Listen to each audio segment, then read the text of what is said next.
उम्मीद करता हूं कि सभी विद्यार्थी ठीक होंगे। सीईटी स्नातक स्तर का तीसरी पारी का पेपर एक बार पुनः आप सभी विद्यार्थियों के लिए डिस्कस करने वाले हैं। कुछ प्रश्न मैंने करवा दिए थे, लेकिन 88 नंबर प्रश्न देखिएगा, यहाँ से आगे के जो प्रश्न बचते हैं जीके के, उन पर बात करते हैं। वर्ष 2021-22 में राजस्थान में उद्योग क्षेत्र का स्थिर 2011-12 कीमतों पर सकल राज्य घरेलू वर्धन में क्षेत्र के योगदान क्या था। दोस्तों 88 नंबर का आप जो है 26.34 कर देंगे, ठीक है। अगला प्रश्न राजस्थान में उत्सव भोज योजना संबंधित है, बहुत प्यारा प्रश्न दोस्तों, 56 लाइक प्रश्न है। मिड डे मील योजना इंपॉर्टेंट है, याद रखिएगा। उसके बाद श्रम ब्यूरो शिमला सितंबर 2020 से राजस्थान के किन केंद्रों के लिए औद्योगिक श्रमिकों हेतु उपभोक्ता मूल्य सूचकांक आधार वर्ष 2016 जो है वो जारी करता है। तो 90 नंबर का ए अलवर, भीलवाड़ा और जयपुर का नाम लिया जाता है।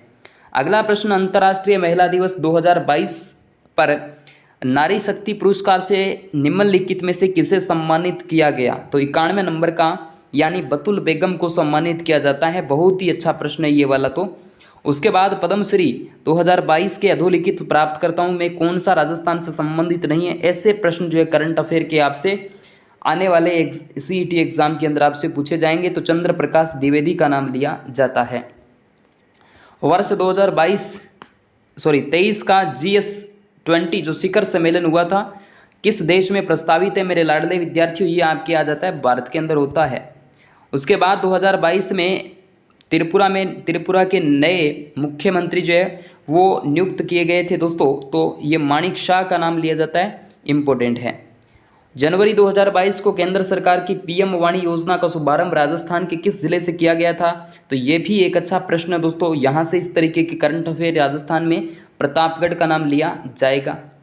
अगला प्रश्न युवा मामले और खेल मंत्रालय ने वर्ष 2022 का मेजर ध्यानचंद खेल रत्न पुरस्कार अचंता शरण कमल को देने की घोषणा की। इनका संबंध राजस्थान के ये आपका किस खेल से है, खेल पूछा है, यानी आपके जो चर्चित खेल और खिलाड़ी हैं उनसे संबंधित भी एग्जाम्स के अंदर जो प्रश्न है वो पूछ लिए जाते हैं। तो टेबल टेनिस जो है इनका खेल आ जाता है। अगला प्रश्न हाल ही में जारी वैश्विक भूख सूचकांक 2022 में भारत का जो स्थान रहा है तो वो दोस्तों आपका 107वां स्थान रहा है, बिल्कुल करेक्ट आंसर है।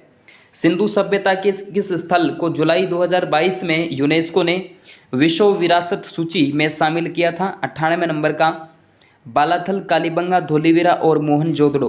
तो यहाँ आपका जो करेक्ट आंसर है वो थोड़ा सा डाउट वाला क्वेश्चंस देखने को मिल सकता है, लेकिन कोई बात नहीं। 2025 विश्व एथलेटिक्स चैंपियनशिप्स की मेज़बानी निम्न में से कौन सा शहर करेगा। तो यहाँ आपका टोक्यो जो है वो करने वाला है, टोक्यो करेक्ट आंसर है। उसके बाद अगला जो प्रश्न आपके बीच में है कि अगस्त 2022 तक भारत के कुल 75 रामसर स्थल है, इनमें से सर्वाधिक रामस्थल जो स्थल है वो किस राज्य में है। तो दोस्तों यहाँ तमिलनाडु के अंदर आ जाते हैं। अगला प्रश्न आपके बाद में आ जाता है पेज फॉल्ट तब होता है जब, यानी कंप्यूटर से संबंधित प्रश्न आपके सामने की पेज मेमोरी में मौजूद नहीं हो तब होता है।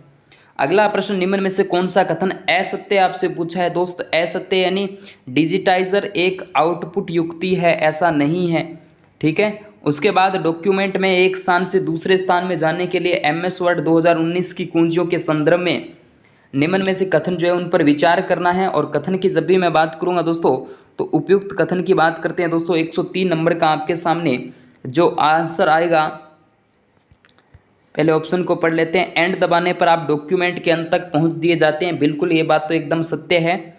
PGDN को दबाने पर एक स्क्रीन नीचे पहुंच जा दिया जाता है, ये तो एकदम ठीक है। यानी 1 और 2 कंट्रोल प्लस होम दबाने पर आपको डॉक्यूमेंट के नहीं, ऐसा नहीं है, लेकिन 1 और 2 यानी करेक्ट आंसर रहेगा। तो यानी A बिल्कुल करेक्ट आंसर हो सकता है। अगला प्रश्न MS एक्सेल में फॉर्मेट सेल्स डायलॉग बॉक्स प्रदर्शित करने के लिए किस कमांड का उपयोग करेंगे दोस्तों। तो यहाँ आपका जो करेक्ट आंसर आ जाता है वो Ctrl+I जो है उसका यूज़ कर लेंगे। द्वितीय जनन कंप्यूटर को किस दौरान विकसित किया गया था। तो दोस्तों यहाँ इसका जो निर्माण है वो आपके 1959 से लेकर 65 के मध्य किया जाता है। निम्न में से सत्य कथनों के समूह को चुनाव कीजिएगा दोस्तों। यहाँ 106 का 5% से 8% एसिटिक अम्ल के जलीय विलयन को सिरका कहते हैं। एकदम ओके रिपोर्ट, 100% सही बात है। वसा के जल अपघटन में ग्लिसरॉल और कार्बोक्सिलिक अम्ल प्राप्त होते हैं, ये भी एकदम सही है। तो 1 और 2 बिल्कुल करेक्ट आंसर हो जाएंगे। उसके बाद निम्नलिखित में से 2 कथनों को पढ़ना है आपको। यहाँ पे आपका राइट आंसर कौन सा होगा इस पर हम बात कर लेंगे, जल्द ही देखिएगा दोस्तों। यहाँ सूचना और संचार प्रौद्योगिकी यानी ICT को सूचना प्रौद्योगिकी यानी IT का सबसेट माना जाता है। क्या माना जाता है? नहीं माना जाता भाई। किसी सॉफ्टवेयर के उपयोग के अधिकार को कॉपीराइट नहीं, ऐसा कुछ नहीं है। ऐसा नहीं है तो फिर ऑप्शन देखो, मतलब ये वाला देखिएगा, एकदम बी करेक्ट आंसर रहेगा। उसके बाद देखिएगा ये साइंस का प्रश्न है, थोड़ा इसमें कैलकुलेशन है। 109 नंबर प्रश्न देखिएगा दोस्तों। भौतिक परिवर्तन का एक उदाहरण, मोमबत्ती का जलना, दही से दूध, दूध से दही और चांदी, चीनी का पानी में घुलना। ये क्या है? एक भौतिक परिवर्तन है, चीनी का पानी में घुलना। दुग्ध प्रोटीन के पाचन के लिए दिए गए एंजाइम में कौन सा जिम्मेदार है? दोस्तों 110 का right answer A, renin enzyme माना जाता है। उसके बाद अगला प्रश्न, एपिस फ्लोरिया निम्नलिखित में से किससे संबंधित है? तो दोस्तों ये मधुमक्खी से संबंधित माना जाता है। अगला प्रश्न, निम्न में से कौन सा एक पशुओं में वायरल रोग है? पशुओं के अंदर दोस्तों यहाँ पर देखिएगा नीली जिह्वा रोग जो है वो माना जाएगा। सूची 1 को सूची 2 से सुमेलित करके नीचे दिए गए कूट का उपयोग सही करना है आपको। 113 नंबर का सी बिल्कुल करेक्ट आंसर है। देखिएगा इसके अंदर हम बात करें हाइड्रोजन बम की बात करते हैं दोस्तों, तो संलयन हो जाएगा सी, तो फिर कैसे हो जाएगा? उसके बाद देखो परमाणु बम विखंडन यानी सी और डी में से आंसर है।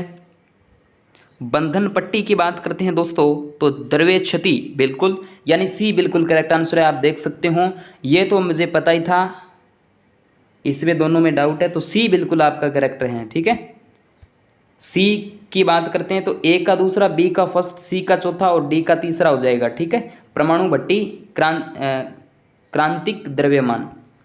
उसके बाद जिंक के साथ सोडियम हाइड्रोक्साइड की अभिक्रिया से क्या बनता है? तो 114 नंबर का करेक्ट आंसर आपके सामने हो जाता है, सोडियम जिंकेट और हाइड्रोजन गैस बनती है। उसके बाद अगला प्रश्न, प्रकाश संश्लेषी रूप में सक्रिय विकिरण PAR का कितना प्रतिशत पौधों द्वारा ग्रहण किया जाता है? तो दोस्तों यहाँ 2 से लेकर 10%। ठीक है।